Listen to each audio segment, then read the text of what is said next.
Hi, I'm Hayley McMahon and you're watching Coast Committee News 5 at 5, December 18. The countdown is on with only 8 days till Christmas, so let's have a look at this week's top news stories. Updates and warnings for the Northern Beaches COVID cluster. Administrator Dick Person announces a proposed rate rise of 15%. New mobile towers along train lines. New change rooms at Adcock Park in Killarney Vale. COVID clinic relocates at Erina to deal with demand. Gostard Hospital's cancer clinic turns on new treatment equipment, and Mariners are to host the New Year's Eve fireworks. These stories and more to come in today's program, but first let's go to David for an update on the COVID cluster and council. Thanks, Hayley. Yes, sadly, an emerging COVID-19 cluster on Sydney's northern beaches has sparked calls for the ferry service between the coast and Palm Beach to be halted. Currently, 28 people have tested positive, with Northern Beaches residents asked to stay on high alert. CCN asked Parliamentary Secretary for the Central Coast and member for Terrigal Adam Crouch about this morning, and this was his view.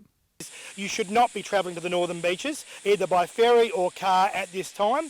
What we need to do is anybody that has travelled to any of those identified hotspots, if you've got any symptoms at all, you should be attending one of these clinics to get tested and do the right thing. You should be isolating, you should be working from home if you have been there to one of those spots, and this is the right thing to do to keep our community safe.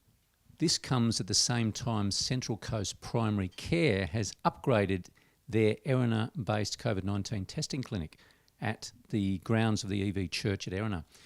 This will provide touch-free testing for over 300 people each day, which is great news for us coasties. I'd like to welcome you to the opening of the Central Coast Primary Care Respiratory Clinic. This is a new purpose-built clinic. The clinic has previously operated from EV Church and will still continue to operate on the grounds of EV Church. I'd just like to thank the federal government, the state government and the local community and groups like Aspen Medical who have made all of this possible. Administrator Dick Person is also taking action to pay the debt by adopting deferrals, cancellations and cutbacks to dozens of capital works projects, including the regional library in Gosford. Other projects on hold. Setbacks include a pollution control device at Hilton Moore Oval, East Gosford, and new public toilets in Wamberal and McMaster's Beach. Central Coast Newspapers has extensive information, news and stories about these matters, so please visit our website for more information. Back to you, Hayley.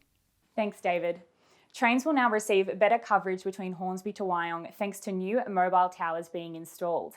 The Minister for Communications, Cyber Safety and the Arts, Paul Fletcher, was on the Central Coast to make the announcement, which we went along to at the Gosford Railway train station. If you can allow people to have connectivity the whole time that they're on the train, and we're not quite at the whole time, but we're getting close, and the aim is, I think, first quarter next year. To get those last two tunnels and that last base station. And so that's time which people can be using to do their emails, to stay productive, or of course use it for looking at YouTube or Netflix or whatever else you want to do.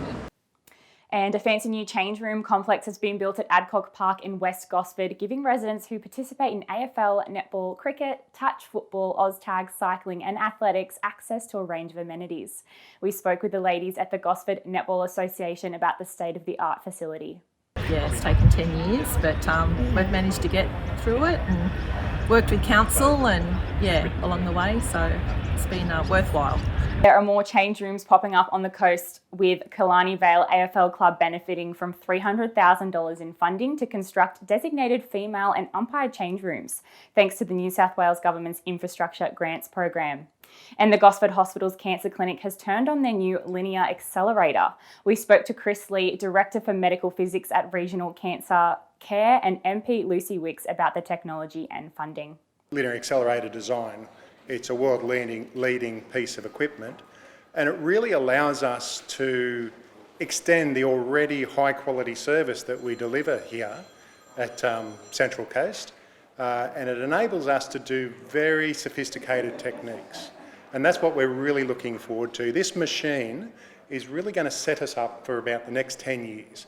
And this is an election commitment of $3.8 million, delivering the most advanced technology in the world right here in Gostard to help cancer patients who are going through that journey be able to receive the best possible treatment here in Gostard with the best possible specialists right where they live. Now let's move on to Ross with the sport. The Central Coast Mariners have announced that they will be hosting fireworks at the New Year's Eve clash against the Newcastle Jets. The fireworks have been a long-standing tradition in Gosford for over a decade, which are usually hosted by council. CEO Sean Muellerkamp said 2020 had been a tough one for a lot of people and believed it was important to give something back to the coast community. And some exciting international news for the Central Coast. Australian mogul skier Matt Graham has tied for gold in the dual mogul FIS World Cup event in Idrefjäll, Sweden on December 14. The 26-year-old Central Coast local had some impressive head-to-head dual races on the course, but unfortunately the last pair was cancelled due to low visibility from fog, meaning Graham and Swedish skier Ludvig Wallström were both awarded gold. After 3 events, Graham now sits in 3rd place on the World Cup standings with teammate Brodie Summers in 5th. And 4 young mountain bikers from Kilcare, calling themselves the 4 Muleteers, journeyed to Rydal in New South Wales to take on the best riders in the state last weekend in the Rocky Trail Jet Black 24-hour race. Over 200 riders competed in the final event of the year, seen by many as the ultimate mountain biking event. And after 12 gruelling hours, the Muleteers earned themselves a place on the podium, finishing in 3rd place. And it just goes to show you can put the mullet back into mountain biking. Thanks, Ross. With Christmas almost upon us, Council and the New South Wales Government are encouraging Central Coast families to welcome fur babies and new pets into their homes by adopting and not shopping. Adam Crouch visited the Central Coast Animal Care Facility at Erina yesterday to help spread the message. Beautiful Lisa Marie, and this is why you should adopt and not shop. I mean, this Christmas is a great opportunity to pop into the Central Coast Animal Shelter and pick up someone like the gorgeous Lisa Marie here.